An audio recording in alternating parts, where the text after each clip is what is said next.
tecnológica, ¿verdad? Ya el doctor ya hoy ya mejoramos un poquito, él poco a poco va a irse acomodando, que terminen a las 7 menos 10 en la primera hora. Así a partir de las 7 menos 5 ya pueden ustedes tranquilamente y entrar a la sesión. Lo que pasa es que ahí el doctor Mejía se pone alegre con los compañeros que no quieren salir, hay que sacarlos y cuando no podemos nosotros, vamos a ser honestos, no nos gusta y no es recomendable que silenciemos o que le quitemos video a los compañeros, porque todos son libres, ¿verdad? Pero lo que pasa es que cuando el doctor expone y hay otra persona ahí tomándose en su, moviéndose, a veces distrae, pero todos son libres. Y lo bueno es que ya pueden entrar ustedes con cualquier correo en el tema de las clases. Ya no está dando problemas tanto. Voy a hacer este pequeño espacio porque las plataformas son evidentemente académicas, pero sí es conveniente aclararles, compañeros, de que las coordinadoras y coordinadores de la sección son los que están, ahí sí que redundando, coordinando el tema del libro. El libro no es obligado, no se da puntos por ellos, lo que sé que como están escasos ahorita, a mí me van a entregar más o menos como el 10 o 12 de febrero libros para que los reparta yo en las secciones del doctor. Y con las compañeras estamos coordinando que se los vayan a entregar aquí en el perímetro de la ciudad. Y en algunos grupos un compañero se va a encargar de recibirlos y el de distribuirlos, pero eso va a ser ahorita lo que están haciendo es depositar en una cuenta. El libro se les va a dar con su entrega de la boleta y ustedes le toman una foto o guardan una copia.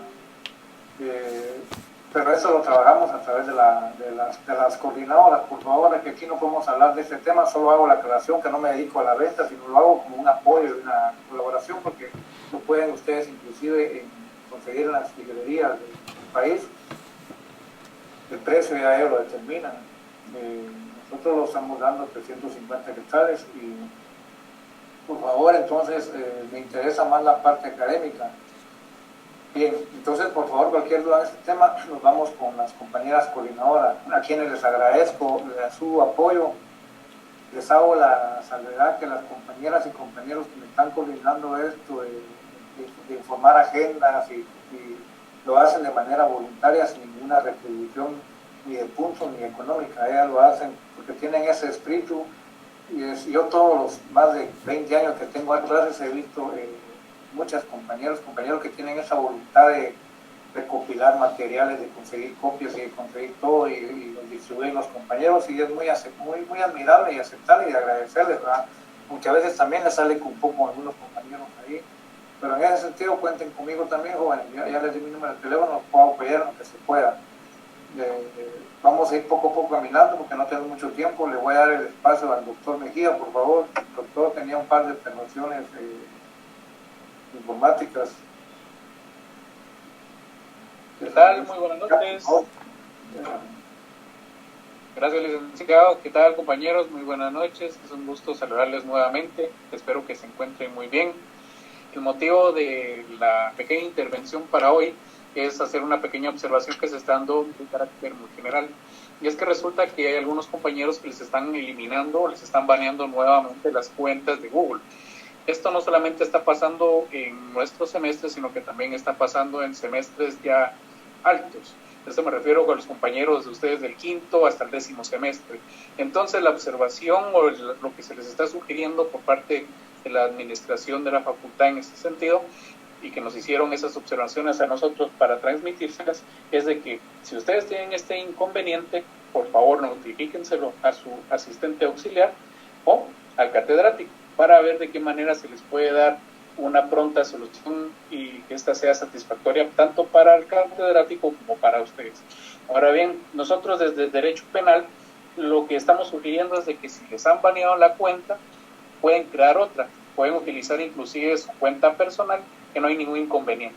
Siendo estas las únicas, o esta la pequeña intervención que tenemos para hoy, si alguno tuviera alguna inquietud o deseara manifestar algo respecto a este tipo de sistema, pues le damos este pequeño espacio en lo que tenemos la exposición del doctor para solventar algún tipo de inquietud que se les pueda presentar. Por favor.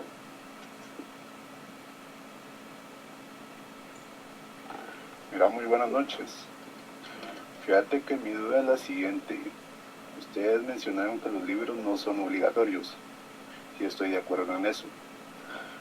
Muchas veces mencionan ustedes que hay una libertad de expresión en la cual nos las está prohibiendo, en el sentido de que no nos están dejando ni comentar en chat, ni comentar en Classroom. No sé cuál sea el problema que se generó para que ustedes nos deshabiliten esa opción. Sí, doctor, bueno, compañero, lo que pasó es que en las clases lo que sucede es que se ponen a escribir a veces temas hicieron unas preguntas de derecho civil o de derechos internacional y de la OIT, que estaba fuera de la temática del curso. Pero ya a partir de ahorita el chat va a quedar abierto. Pero vamos a pedir favor que nos centremos nosotros en lo que el doctor está exponiendo. O sea, si él está hablando de escuelas, hagámosle dudas sobre lo que son escuelas.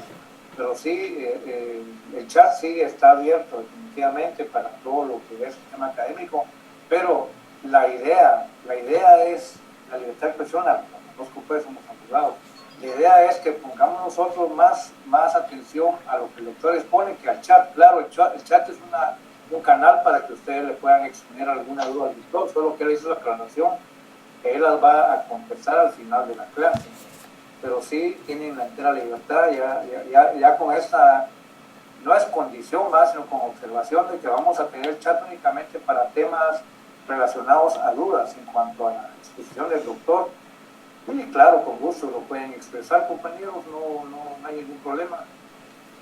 Solo que el tema ahorita era con el doctor Mejía de las plataformas, porque él les iba a platicar de que yo creo que de esto de los exámenes, pero son muy prematuros. Doctor Mejía, por favor, vámonos al tema de lo que hemos superado en cuanto a los ingresos, por favor, antes que el doctor nos intervenga.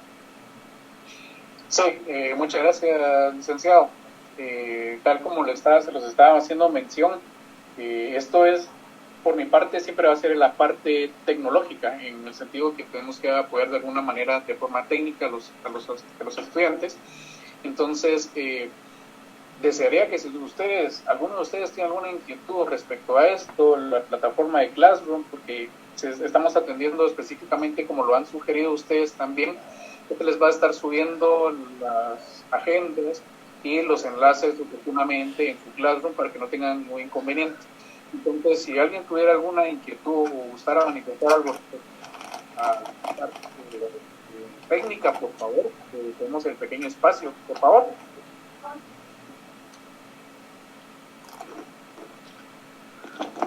Sí, buenas noches. No. Por favor, compañero.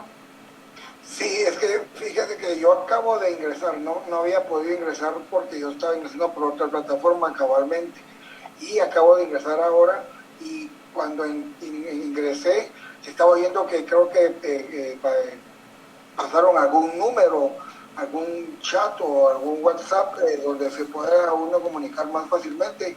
No sé si lo dieron, yo me lo perdí, perdón.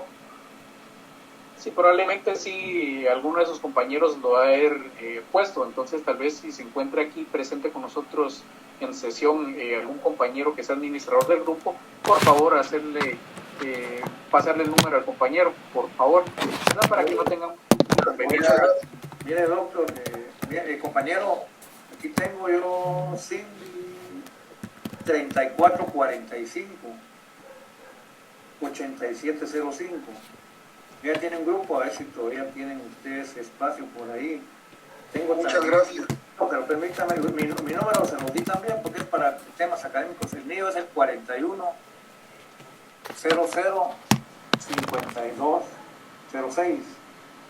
También tengo y tengo otra para que usted también, la compañera Alejandra 5427 2358. Y si usted tiene algún problema con ella, por favor, así estamos coordinaditos en ese tema. Ahí ya con ella ya lo canalizamos, que es mejor, porque a veces la plataforma es más fácil por el celular que ingresar por un dispositivo, con una computadora. Yo creo que tenemos al doctor ya Listo, les agradecemos la comunicación, compañeros, en serio. Solo que el tiempo es del doctor de Mata. Yo creo que estamos por ahí, doctor Mejía. Sí, ya se encuentra el doctor de Mata aquí con nosotros presentes, solo que creo que esté por un momentito. Sí. Entonces, compañeros, con confianza platicamos, que todo sea en paz. Primero Dios, vamos a salir avantes. Y bien, ya se están poniendo las compañeras ahí a la disposición del Cindy Marisol Merino, también 34 45 87 05, ya también lo va a colaborar, lo voy a tomar aquí, creo que lo tenía ya. Sí, lo que pasa es que los grupos de WhatsApp tienen un límite, no sé cuántos son los que ocupan, porque yo también ese tema soy un poquito, me cuesta. Yo no manejo la plataforma de Facebook porque no la puedo, yo solo conmigo, WhatsApp nada más, y ahí estamos, compañeros. Ya tenemos al doctor de Mata pidiendo la palabra. Compañeros, les agradecemos mucho. Entonces, doctor Mejía, vamos a dejar los micrófonos silenciados, compañeros, los micrófonos silenciados para que no interrumpamos al doctor de Mata, pero cualquier inquietud pueden utilizar el chat. Aquí dice todavía no son los puntos. Doctor Mejía, por favor, hay una pregunta a Tony Juárez ahí antes que el doctor nos empiece la exposición, por favor, doctor Mejía. Ahí estamos observando la inquietud, y es que es lo que ya se les había manifestado anteriormente, que ustedes no se preocupen, que toda la información, estén ustedes o no estén en los chats, que la facultad específicamente no está avalando. Sin embargo, ustedes como estudiantes y como compañeros, futuros profesionales, tratan de tener esa comunicación.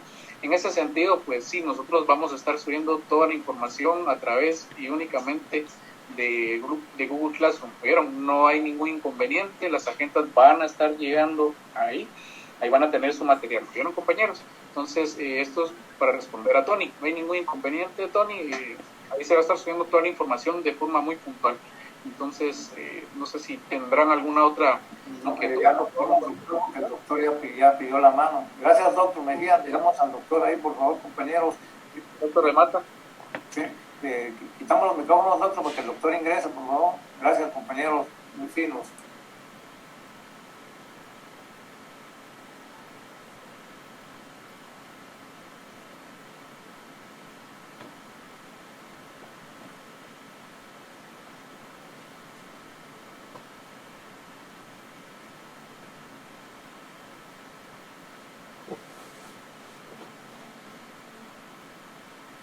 Muy bien, muy buenas noches, estimados compañeros, estimadas compañeras. Agradezco la información del doctor Alberto Mejía y el licenciado Hernández para ir de alguna manera organizando y que nos vaya yendo de lo mejor desde el punto de vista técnico. Les decía que en la otra sección que nos da mucha satisfacción, es un compromiso pues tener en cada aula más de 200 estudiantes. En este momento veo que están conectados más o menos que más de 185 estudiantes. Entonces esto no lo podríamos pues lograr si no es con la ayuda de mis dos amigos que colabora. Vamos a continuar con el desarrollo de nuestro programa. En la sesión anterior les hablé de lo que era la importancia de la evolución histórica de las ideas penales, del derecho penal, y cómo ha avanzado en sus diferentes etapas, desde lo que se denominó el derecho penal antiguo, en la época de la venganza privada, hasta llegar a la etapa científica del derecho penal en la época moderna, pasando por diferentes etapas, la etapa de la venganza divina, la etapa de la venganza pública, la etapa del periodo humanitario, hasta llegar a la etapa científica.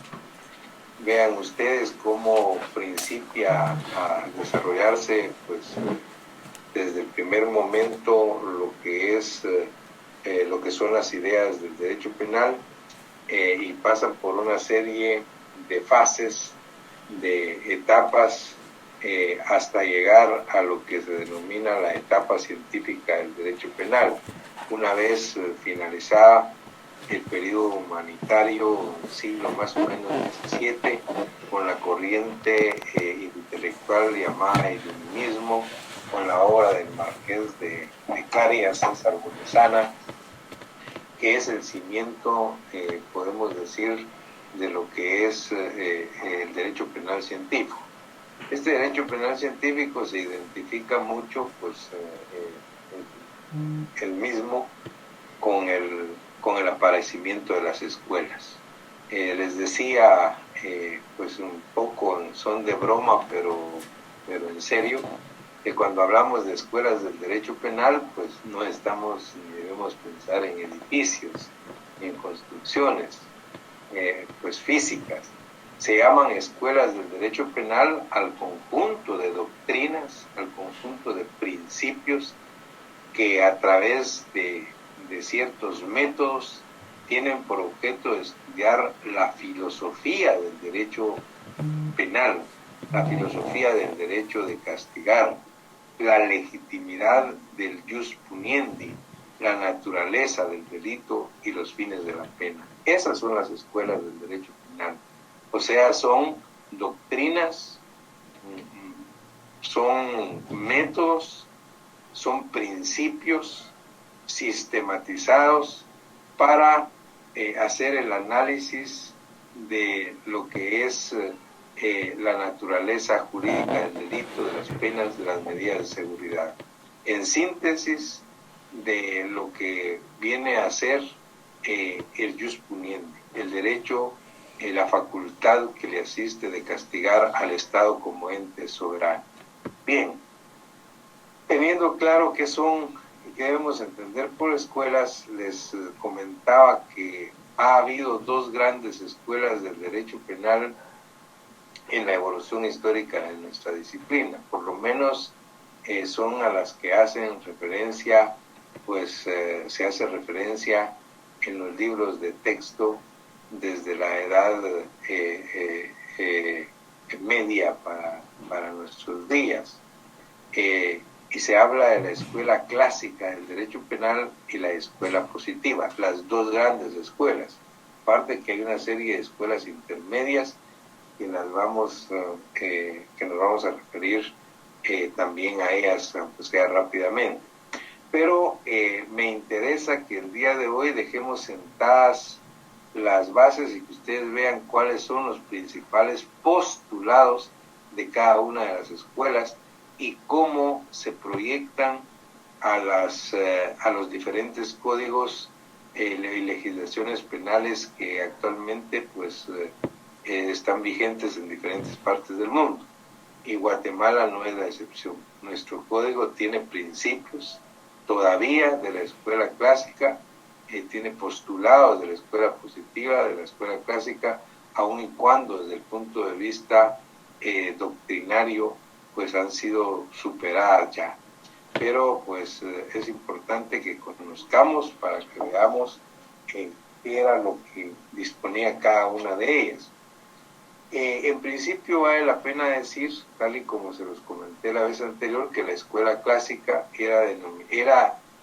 se denominaba originalmente escuela de juristas, sencillamente porque tiene su nacimiento en Italia y la conformaban una cantidad de juristas, todos abogados, todos juristas, y por eso se llamaba escuela de juristas, desde Gian Domenico Romagnosi, Luigi Lucchini, Enrico Pesina, Carminiani, hasta llegar a quien es considerado el padre de la escuela clásica del derecho penal, Francesco Carrara. Si ustedes se dan cuenta, todos italianos, todos juristas, y por eso se llamaba escuela de juristas. ellos sentaron las bases de un derecho penal de la manera siguiente. ¿Qué pensaban estos juristas respecto de la ciencia o de la disciplina que hoy denominamos derecho penal? ¿Cuáles eran sus postulados? Los postulados se resumen en lo siguiente. Respecto del derecho penal, los clásicos pensaban y consideraron que el derecho penal debía ser parte de las ciencias sociales, de las ciencias culturales, especialmente de las ciencias jurídicas, porque el derecho penal debe responder a una conformación de normas del deber ser que cada ciudadano debe adoptar, pues obviamente en atención a la normativa del Estado para regular la conducta de los ciudadanos en una sociedad. Es decir, ubicaron a nuestra disciplina, la disciplina que estamos estudiando, dentro de las ciencias jurídicas, como una ciencia eminentemente jurídica, debía estar incluida dentro de los límites que marca la ley, sin dejar nada, ni siquiera al arbitrio del juez, cuyo fundamento debería ser la justicia, limitada a las necesidades de defensa que tiene una sociedad. Y para esto debe organizarse el Estado, de tal manera que esa proyección, esa de ubicación de la escuela clásica se consolidó y se mantiene hoy día. El derecho penal lo estudiamos desde el punto de vista eminentemente jurídico, porque el derecho penal, al igual que las demás disciplinas jurídicas, están conformadas por normas jurídico-penales que el Estado emite para regular la conducta de las personas dentro de un conglomerado social. Es pues importante partir de esta concepción que tenía la escuela clásica. Ahora bien, si los clásicos consideraban que el derecho penal era parte de las ciencias jurídicas, obviamente que cuando se referían al método para estudiar la disciplina, debía hacerse acopio, debía de utilizarse el método propio para estudiar las ciencias jurídicas y sociales. Y este método no es más que un método racionalista, un método lógico abstracto, de deducción e inducción, que es el propio y el más adecuado para estudiar las ciencias jurídicas y sociales. Ellos utilizaron entonces y se utiliza este método. Ahora, ¿qué decían los clásicos respecto del delito? En principio, los clásicos le dieron mucho más importancia al estudio del delito que al estudio del delincuente. Respecto al delito, ellos sostuvieron que el delito no era más que un ente jurídico. El delito como un ente eminentemente jurídico que se construía cuando la conducta del hombre chocaba o violaba la norma penal establecida por el Estado. Es decir, el delito como un ente jurídico, como una infracción a la ley penal del Estado, consideraban entonces que una vez se establecían pues los límites de lo prohibido a través del Estado y a través de las normas, pues se podía ir construyendo lo que se denominaba delito como un ente jurídico que se daba, insisto, entre el choque, entre la norma, entre la conducta del hombre y la norma penal del Estado. Esa concepción específica del delito como ente jurídico tiene su asidero hoy día incluso en el principio de legalidad, artículo número 1 del Código Penal. No hay un crimen, no hay pena sin ley. No hay crimen ni pena que pueda castigar el Estado si previamente no está establecido en la ley penal. Es decir, ninguna conducta puede ser considerada delictiva ni puede imponerse una pena si previamente no está establecida en una norma penal. Esto puede ser el Código Penal, como ya lo dijimos desde el principio, puede ser una ley penal especial, un tratado o convenio internacional suscrito por Guatemala o un decreto ley que defina pues conductas que puedan ser delictivas y penas para esas conductas. Todo esto es potestad exclusiva del Estado a través del órgano técnicamente estructurado para crearlas, que es el Poder Legislativo. Es el Poder Legislativo quien tiene dentro de sus funciones la legislar y como tal establecer o definir qué conductas son consideradas como delictivas y qué pena debe imponerse a esas conductas. Eso responde a una concepción jurídica del delito como lo consideraban en su momento los clásicos como ente jurídico. Es importante advertir respecto de la pena. La escuela clásica consideró que la pena era un mal a través del cual se realizaba la tutela jurídica. Pero lo más importante es que ellos advertían que la pena era la única consecuencia del delito. Se consideró entonces que el delito es la infracción a la ley penal del Estado, pero que obviamente debe o tiene como consecuencia, es decir, la comisión o la infracción de esta ley, la imposición de una pena. Esto era lo que ellos consideraban respecto de la pena. Las medidas de seguridad precisamente no fueron producto de la escuela clásica, fue producto de la escuela positiva y lo veremos más adelante. ¿Qué pasó con el estudio del delincuente? Algunos sostenían que los clásicos o la escuela de juristas se olvidó de estudiar al delincuente. Pero algunos tratadistas sostienen que no fue que se haya olvidado el estudio del delincuente.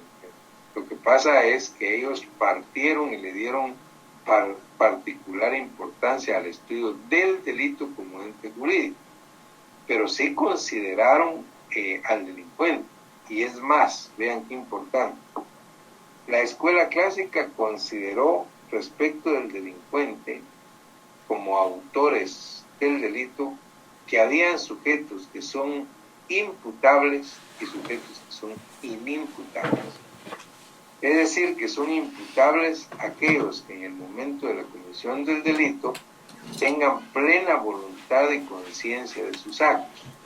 Contrario censo, son inimputables los que en el momento de la comisión del delito pues no tienen voluntad y conciencia del acto que realizan, porque están sufriendo un trastorno mental transitorio, por ejemplo, o sencillamente porque no han alcanzado la madurez psicobiológica para entender la consecuencia de sus actos, es decir, los menores de edad. En otras palabras, la escuela clásica hizo la distinción entre sujetos delincuentes, imputables, responsables de la comisión del delito y sujetos inimputables, que no son responsables de la comisión del delito. Vean ustedes el artículo 23 del Código Penal actual, vigente. Se responde a ese principio de la escuela clásica. El artículo 23 del Código Penal vigente establece que son inimputables, dice, los menores de edad son inimputables. Y luego dice, y los que en el momento de la comisión del delito estén sufriendo un trastorno mental transitorio. Es decir, hace la diferencia entre sujetos imputables, responsables de la comisión del delito, y sujetos inimputables que no son responsables de la comisión del delito. Vean, eso es un resabio de la escuela clásica del derecho penal. Estos, digamos, pueden ser los principales postulados que proyectó la escuela clásica del derecho penal respecto del derecho penal como parte de las ciencias jurídicas, respecto del método que utilizó, respecto del delito, de la pena y del delincuente.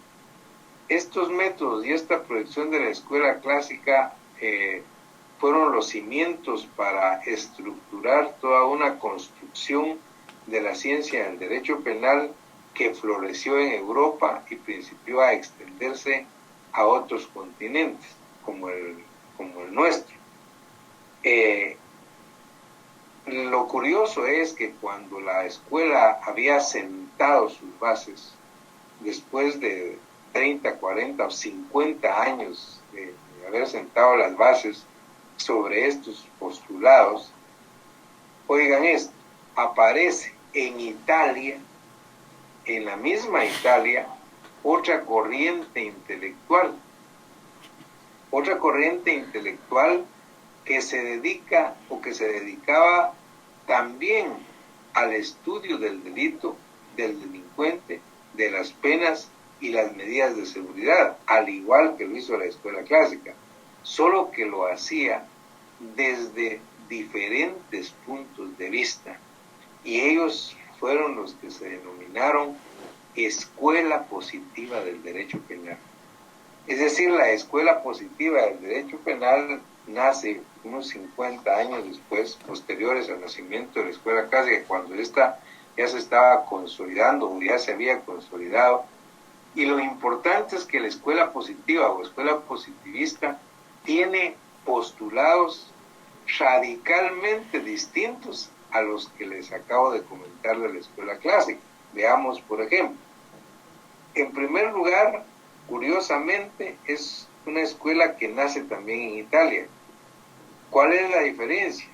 Que la escuela clásica estaba compuesta exclusivamente por abogados, por juristas, y por eso se llamaba escuela de juristas.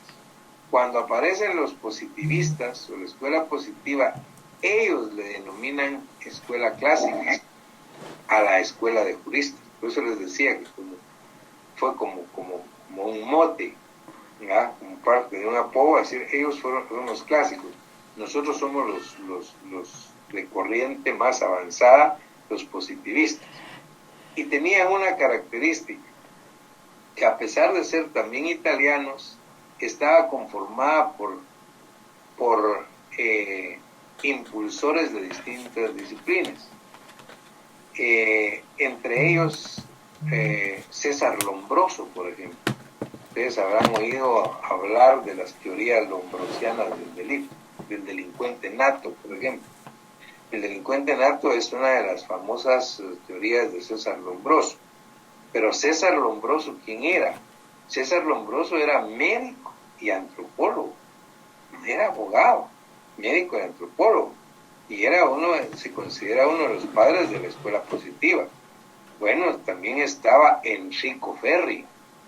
Enrico Ferri, otro de los tratadistas considerados como padre de la escuela positivista, y él era catedrático y sociólogo, pues no era abogado. Y por supuesto que también había abogados, tal es el caso de Rafael Garófalo, que era un magistrado y jurista de muy alta calidad. Lo que quiero decirles es que ustedes adviertan que la escuela positiva estaba conformada por tratadistas, por impulsores de diferentes disciplinas. De tal manera que la concepción de ellos del derecho penal fue diferente a la concepción que tenía la escuela clásica. Mientras la escuela clásica sostuvo que el derecho penal era una ciencia jurídica como parte de las ciencias sociales, La escuela positiva, a contrario sensu, ellos sostuvieron que el derecho penal no debía estudiarse dentro de las ciencias sociales, no debía estudiarse dentro de las ciencias jurídicas y sociales.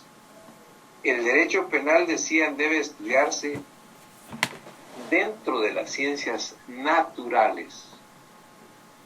El derecho penal debe estudiarse como se estudia la física, como se estudia la química dentro de las ciencias naturales. ¿Y por qué fue esto? Porque los clásicos partieron del estudio del delito como ente jurídico. Los positivistas no partieron del estudio del delito, partieron de estudiar quién comete el delito, es decir, y por qué lo comete, es decir, partieron del estudio del delincuente. De tal manera que consideraron que el derecho penal debía de estudiarse como se estudian las ciencias naturales, y el método debía ser entonces el propio para estudiar las ciencias naturales. Mientras que los clásicos utilizaban el método lógico abstracto, el método racionalista de inducción o deducción, los positivistas utilizaron el método de observación experimental. Es decir, el método de observación experimental haciendo análisis de laboratorios, por ejemplo. Tal es el caso de César Lombroso. La teoría del criminal nato responde a eso. César Lombroso, que era un médico antropólogo, llegó a considerar que después de haber estudiado pues a una cantidad X de delincuentes o criminales, advirtió que en todos ellos habían ciertas características similares, en todos. Y de ahí es donde él dice, bueno, de ahí nace la teoría del criminal nato. Quien nace con estas características psicofísicas o morfológicas, pues es un criminal nato. Imagínense, obviamente eran las posiciones que en aquel momento estaba sentando la escuela positiva, que finalmente pues fueron ya de manera en la evolución histórica del derecho penal, pues se ha demostrado que tampoco son totalmente ciertas. Pero esa es una posición de la teoría del criminal nato de César Lombroso. Enrico Ferri, que era un sociólogo, era un profesor y un sociólogo, estableció, por ejemplo, ciertas teorías. Él partía de decir de que los cambios de clima, por ejemplo, cuando se pasaba del clima frío al clima cálido, pues se evidenciaba altos índices de comisión de delitos, y especialmente de ciertos delitos en climas muy cálidos, como delitos sexuales, por ejemplo. Todos estos análisis son parte de estudios a través de métodos de observación experimental que hicieron los clásicos, los positivistas, en contradicción o en contraposición a la escuela clásica. De tal manera que ellos no partieron de estudiar el delito como ente jurídico, como sí lo hicieron los clásicos. Para ellos el delito era considerado como un fenómeno natural, como un fenómeno social, precisamente por lo que les decía, y estudiaron el delito como tal, pues como un fenómeno natural y social. Respecto de la pena, ellos consideraron, la escuela positiva, que la pena no debía ser la única consecuencia del delito. Y fueron la escuela positiva los que crearon las famosas medidas de seguridad, porque ellos consideraban que no todos los que cometían delitos pues deberían de tener como consecuencia única una pena como castigo, que hay muchos que cometen delitos que lo que requieren es de tratamiento, de ayuda, y entonces crearon las medidas de seguridad y ponían como ejemplo a los autores de delitos como violaciones, por ejemplo, que aparte de que era la infracción a una norma penal del Estado, obviamente había una desviación que había que tratar en ellos mismos y por qué cometían ese tipo de delitos. Entonces crearon las medidas de seguridad. Es decir, partieron entonces del estudio no solo del delito, no del delito, sino de quién cometía el delito y por qué lo cometía. Si ustedes se dan cuenta, estimados compañeros, los postulados de la escuela positiva son totalmente diferentes a los postulados de la escuela clásica.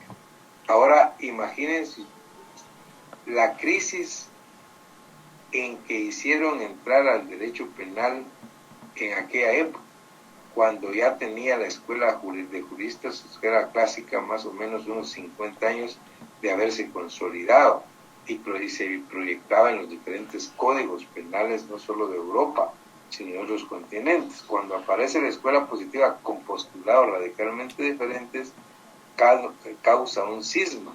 Bueno, pues y entonces, ¿qué hacemos? ¿A quién seguimos? O seguimos los postulados de la escuela clásica o seguimos ahora los postulados de la escuela positiva. Eso llevó a la discusión, al debate y al aparecimiento de lo que se denominó escuelas intermedias del derecho penal. Esas escuelas intermedias del derecho penal fueron producto de la contradicción y del choque en que entraron las dos grandes escuelas, la clásica y la positiva. Y esas escuelas intermedias del derecho penal lo que en última instancia tratan de hacer es tomar algunos postulados de la escuela clásica y otros postulados de la escuela positiva para ir construyendo una estructura diferente de estudiar el derecho penal. Tal es el caso de la escuela sociológica alemana, de la escuela lógica francesa y de la escuela técnica jurídica alemana y otras escuelas que fueron pues naciendo de esa situación que crearon las dos grandes escuelas. Lo importante, creo, para nuestro derecho penal contemporáneo, moderno, actual, es que el derecho penal sin ninguna duda quedó estructurado como parte de las ciencias jurídicas y sociales, como parte de las ciencias normativas, porque son normas que crea el Estado para definir delitos y penas y regular la conducta de los sujetos en una sociedad. Sin embargo, los postulados, pues que han sido obviamente mejorados y superados, pero esa visión de la escuela de juristas, de la escuela clásica, sustenta un derecho penal normativo, con las diferentes clases de derecho penal que existe y que hablamos de ello: el derecho penal adjetivo, el derecho penal sustantivo, el derecho penal penitenciario, etc.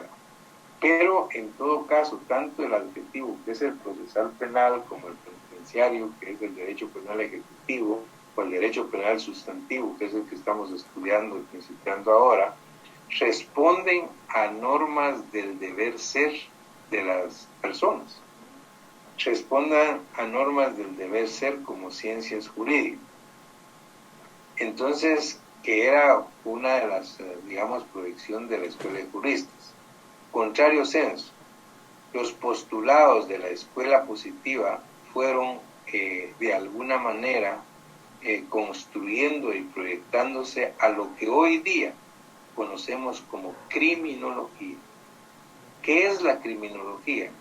La criminología es una ciencia sintética compuesto por un conjunto de disciplinas no jurídicas, antropológicas, por ejemplo, antropología social, psicología social, la medicina forense, una serie de disciplinas que desde diferentes puntos de vista se refieren al estudio de lo mismo que refiere el derecho penal. tanto el derecho penal como la criminología tienen como objeto de estudio el delito, el delincuente, la pena, las medidas de seguridad. Vean el objeto de estudio, es el mismo. Estudiar todo lo relativo al delito, toda la institución del delito, todo lo relativo al delincuente, todo lo relativo a las penas, todo lo relativo a las medidas de seguridad. El objeto de estudio es el mismo, tanto para el derecho penal como para la criminología. Lo único es que la criminología lo hace desde diferentes puntos de vista, de diferentes disciplinas, y el método es obviamente diferente. El derecho penal lo hace desde un punto de vista del método lógico abstracto, especulativo, de inducción o deducción, mientras que la criminología lo hace desde el punto de vista del método propio de sus disciplinas, que es el método de observación experimental. Esa es la posición pues que actualmente pues, se tiene, y de ahí empezamos nosotros el análisis de la ciencia de nuestra disciplina, que es el derecho penal. El derecho penal que también toma diferentes activos. Vean ustedes, algunos llaman derecho penal, otros le llaman derecho reformador, derecho determinador, derecho protector, derecho de defensa, etcétera, etcétera. Simple y sencillamente podemos ver que el nombre de nuestro curso es derecho penal, y eso es más o menos de acuerdo a la cultura jurídica que tenemos nosotros. Pero en otras partes del mundo, en otras universidades, por ejemplo, esta misma disciplina toma el nombre de derecho criminal, haciendo relación al crimen o a quien lo comete. Nosotros le llamamos derecho penal haciendo relación a la pena, pero el estudio sustantivo de las diferentes instituciones pues viene siendo pues la misma, solo para que vean ustedes que tiene diferentes denominativos. También hablamos hoy día de diferentes clases de derecho penal, es decir, el derecho de castigar. El derecho penal se caracteriza, ya lo dijimos, por que son normas jurídicas que describen ciertas conductas y cuando se cometen o se realizan se les impone una consecuencia, que es lo que se llama una pena. Pero esto hace que pueda haber diferentes formas o clases del derecho penal. Para un ejemplo, nosotros tenemos, por ejemplo, el derecho penal administrativo, el derecho penal disciplinario, el derecho penal fiscal o derecho penal tributario. ¿Qué son? Son clases y diferentes clases de derecho penal. Es decir, que regulan ciertas disciplinas, pero que se caracterizan porque a una conducta pues se les impone una pena. Y esto nos lleva inmediatamente pues a advertir la relación que tiene nuestra disciplina, el derecho penal, con otras disciplinas o ramas jurídicas. Es un tema ya diferente, nuevo, que nos permite avanzar en otra agenda y que lo vamos a tocar en la próxima clase. Lo que quería el día de hoy en esta sesión de clase es que ustedes advirtieran desde la evolución histórica del derecho penal, cómo empieza a gestarse, hasta lo que hoy día se conoce como el derecho penal moderno, estudiado desde el punto de vista científico. Importante es recalcar y advertir que el derecho penal es una ciencia jurídica normativa y que es monopolio exclusivo de la soberanía de los estados, que son los estados. Por eso se llama, pues decimos que el derecho penal es de naturaleza jurídica pública, porque solo al estado corresponde la creación pues de conductas consideradas como delictivas y las penas para cada una de esas conductas. ¿Cómo lo hace el Estado? es decir, esto es parte del jus puniendi del Estado, el derecho a castigar, lo hace a través del jus penal, o sea, el conjunto de normas jurídicas penales a través de las cuales el Estado hace llegar o hace ver o hace valer el jus puniendi del mismo, a través de las diferentes normas. Tal es el caso del derecho penal, del Código Penal, del decreto 1673, tal es el caso de las leyes penales especiales, de los decretos leyes que regulan conductas delictivas y penas para esas conductas, de convenios internacionales que suscribe el Estado también como ente soberano. Y luego, pues, esto nos lleva a la relación, que es el tema de la próxima clase, que tiene el derecho penal con otras disciplinas. También vamos a ver algo de la enciclopedia de las ciencias penales, que esto ya se refiere parte de la criminología. Y luego, pues, a las ciencias auxiliares del derecho penal, como la estadística criminal, la medicina legal o medicina forense, la psiquiatría forense. Estimados compañeros, con esto estamos finalizando la sesión de clase del día de hoy. Agradecemos en todo lo que vale el valor de su atención. Son las 8 de la noche. Y con esto estamos finalizando la sesión de clase.